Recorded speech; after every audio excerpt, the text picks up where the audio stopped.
రెండు లేనోడు రేవంత్ రెడ్డి. ఆనాడు 15 ఆగస్టు 2025 నాటికి 100% రుణమాఫీ చేస్తానని రాష్ట్రంలో కనబడ్డ దేవుని మీదల్లా ఒట్టు పెట్టాడు. దేవుడి మీద ప్రమాణం చేసి మాట తప్పిన బహుశా భారతదేశంలో తొలి ముఖ్యమంత్రి రేవంత్ రెడ్డి. నిస్సిగ్గుగా ఇంకా ఉల్టా దబాయిస్తాడు, రుణమాఫీ అయిపోయింది అంటాడు. ఏ ఊరికి పోయినా ఆటన మందం కూడా కాలే. అంటే దేవుడు అంటే ఆయనకు ఒక భయము లేదు, భక్తి లేదు.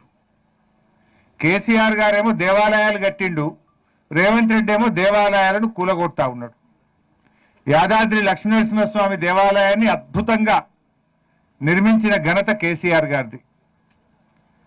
హైదరాబాద్లో విశాఖ పీఠానికి అద్భుతమైన సరస్వతి దేవాలయానికి స్థలాలిచ్చింది కేసీఆర్ గారు.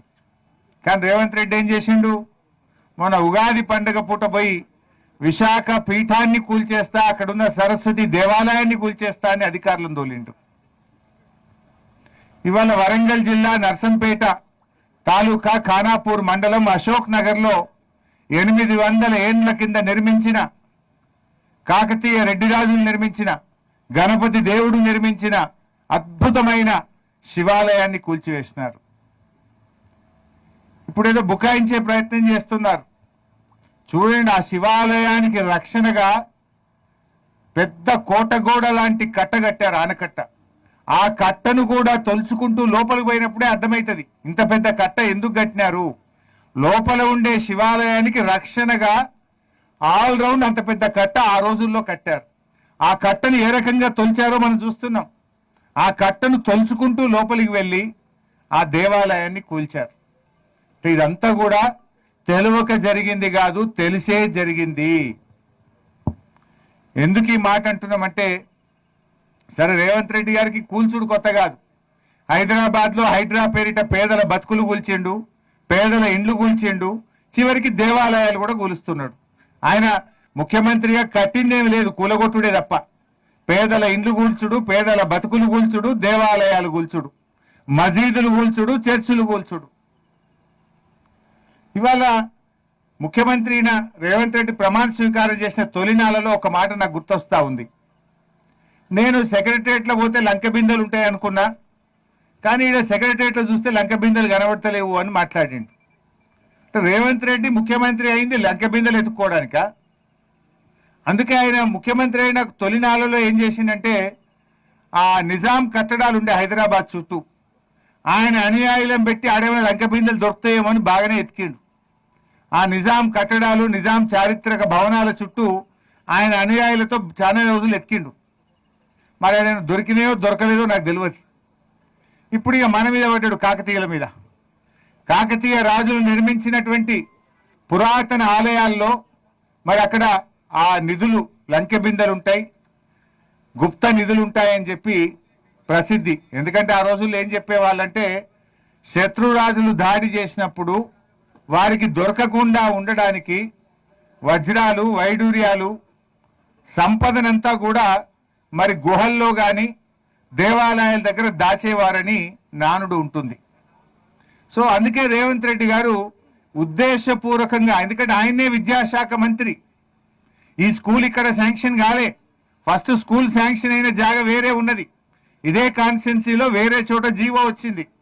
అక్కడి నుంచి ఇక్కడికి మార్చడము, అర్ధరాత్రి పూట తవ్వకాలు జరపడం అంటే ఇది రేవంత్ రెడ్డి డైరెక్షన్లో గుప్త నిధుల కోసం జరిగిన తవ్వకము.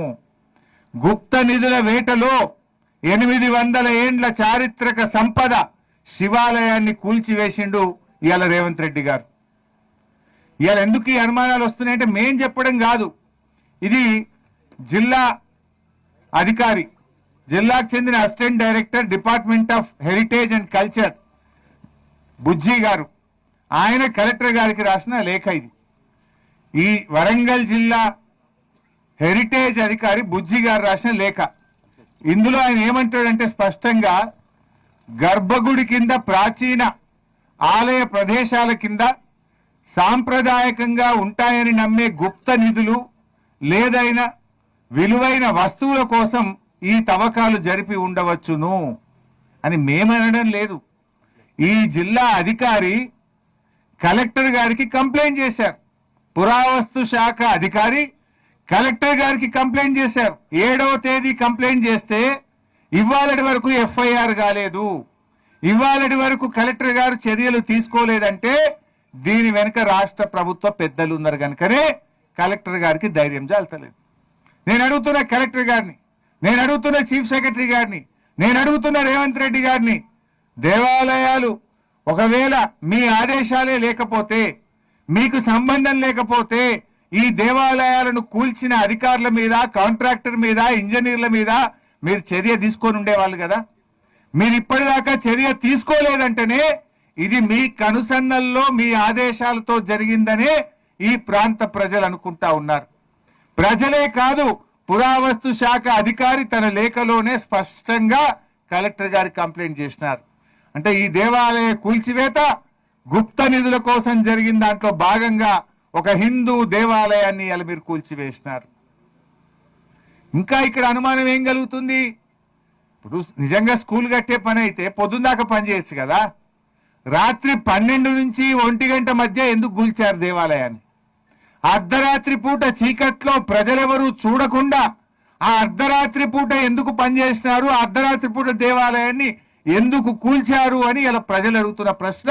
దీనికి రేవంత్ రెడ్డి గారు సమాధానం చెప్పాలి. గర్భగుడి కింద 24 అడుగుల లోతు పెద్ద పొక్క చేసిండ్రు. ఎందుకంటే గర్భగుడి కిందనే గుప్త నిధి ఉంటుందని నానుడు ఉంటది కనుక ఆ గుప్త నిధి కోసం ఆ అర్ధరాత్రి పూట గర్భగుడి కింద 24 అడుగుల లోతు తవ్వారు. ఇది మేం చెప్పలే, ఆర్కియాలజీ డిపార్ట్మెంటే చెప్తున్నది. తవ్వి మరన్నా వెళ్ళినాయా, ఎత్తుకపోయిందా, ఏమైందో మాకైతే తెలియదు. తర్వాత మళ్ళీ మట్టి నింపిర్రు, దాంట్లో సగం అంతా నింపిండ్రు, ఇంకా కూడా పొక్క ఉన్నది.